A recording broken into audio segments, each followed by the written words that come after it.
નમસ્કાર મિત્રો, હવામાન વિભાગે ભારેથી અતિભારે વરસાદની આગાહી છે તે પણ કરવામાં આવી છે। આજે મિત્રો કયા વિસ્તારોની અંદર મિત્રો અતિભારે અને અત્યંત ભારે વરસાદ પડવાની આગાહી છે તે પણ કરવામાં આવી છે। ત્યાર પછી મિત્રો તમે જોશો તો આ બાજુ મિત્રો નર્મદાના કેટલાક વિસ્તારોની અંદર પણ મિત્રો અત્યંત ભારે વરસાદ પડવાની આગાહી છે તે પણ કરવામાં આવી છે। તાપીના કેટલાક વિસ્તારોની અંદર પણ મિત્રો અતિભારે વરસાદ પડે તેવી પણ આગાહી છે તે પણ કરવામાં આવેલી છે।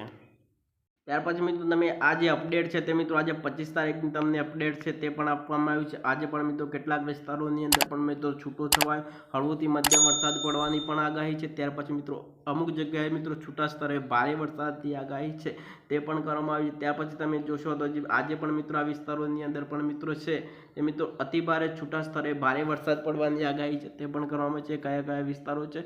દાહોદના કેટલાક વિસ્તારોની અંદર પણ મિત્રો છોટાઉદેપુરના કેટલાક વિસ્તારો છે, ભરૂચના કેટલાક વિસ્તારો છે, સુરતના કેટલાક વિસ્તારો છે, નવસારીના કેટલાક વિસ્તારો છે, દીવ દમણ દાદરા નગર હવેલીના કેટલાક વિસ્તારો છે, વલસાડના કેટલાક વિસ્તારો છે, ડાંગના કેટલાક વિસ્તારોની અંદર પણ મિત્રો છૂટા સ્તરે ભારે વરસાદ પડવાની આગાહી છે તે પણ કરવામાં આવી છે। ત્યાર પછી તમે જે પીળા કલરની અંદર તમે જોશો તો આ છે મિત્રો, તમને જે પીળા કલરની અંદર તમને બતાવું અમુક જગ્યાએ પણ મિત્રો છૂટા સ્તરે મિત્રો ભારે વરસાદ પડવાની આગાહી છે તે પણ કરવામાં આવી છે। અમુક જગ્યાએ મિત્રો છૂટા સ્તરે ભારે વરસાદ કયા વિસ્તારોની અંદર પડવાનો છે?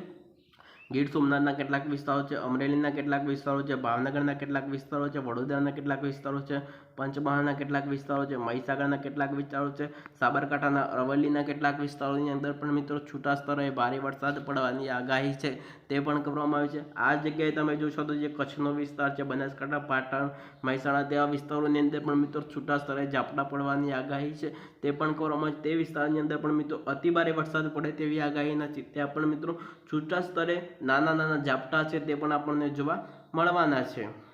ત્યાર પછી મિત્રો આપણે જો વાત કરીએ તો 26 તારીખે કયા કયા વિસ્તારોની અંદર ત્યાર પછી મિત્રો જો વાત કરીએ તો આપણે 26 તારીખ કયા કયા વિસ્તારોની અંદર આપણને મેઘતાંડવ છે તે પણ જોવા મળવાનો છે, પણ તમને અપડેટ સાથે સાથે આપણે આપી દેવાના છે। ત્યાર પછી મિત્રો તમે 26 તારીખની અપડેટ પ્રમાણે વાત કરો તો ત્યાં પણ મિત્રો આપણે છૂટા સ્તરે ભારે વરસાદ ક્યાં પડવાનો છે? અમરેલીના કેટલાક વિસ્તારો છે, ભાવનગરના કેટલાક વિસ્તારો છે, નવસારી, વલસાડ, દીવ દમણ નગર દાદરા નગર હવેલી, સાબરકાંઠાના વિસ્તારોની અંદર પણ મિત્રો છૂટા સ્તરે ભારે વરસાદ પડી શકે છે। પંચમહાલના કેટલાક વિસ્તારો છે, નર્મદાના કેટલાક વિસ્તારોની અંદર મિત્રો છૂટા સ્તરે ભારે વરસાદ પડવાની આગાહી છે તે પણ કરવામાં આવી છે। સાથે સાથે મિત્રો એ પણ આપણે વાત કરી લેવાના છે કે મિત્રો જે છૂટા સ્તરે અતિભારે વરસાદ કયા વિસ્તારોની અંદર પડી શકે છે?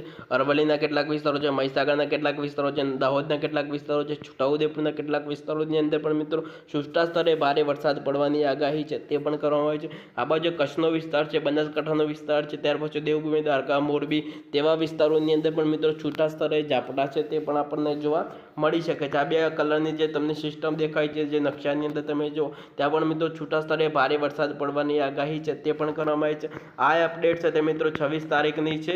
બીજી અપડેટ તમને અમે આપતા રહીશું। ચેનલ ઉપર પણ તમે પહેલી વાર વિઝિટ કરી રહ્યા છો તો ચેનલને સબસ્ક્રાઈબ કરો મિત્રો, વિડીયોને લાઇક કરવાનું ના ભૂલતા। તો ચાલો બીજી અપડેટ સાથે આપણે ફરી મુલાકાત કરીશું।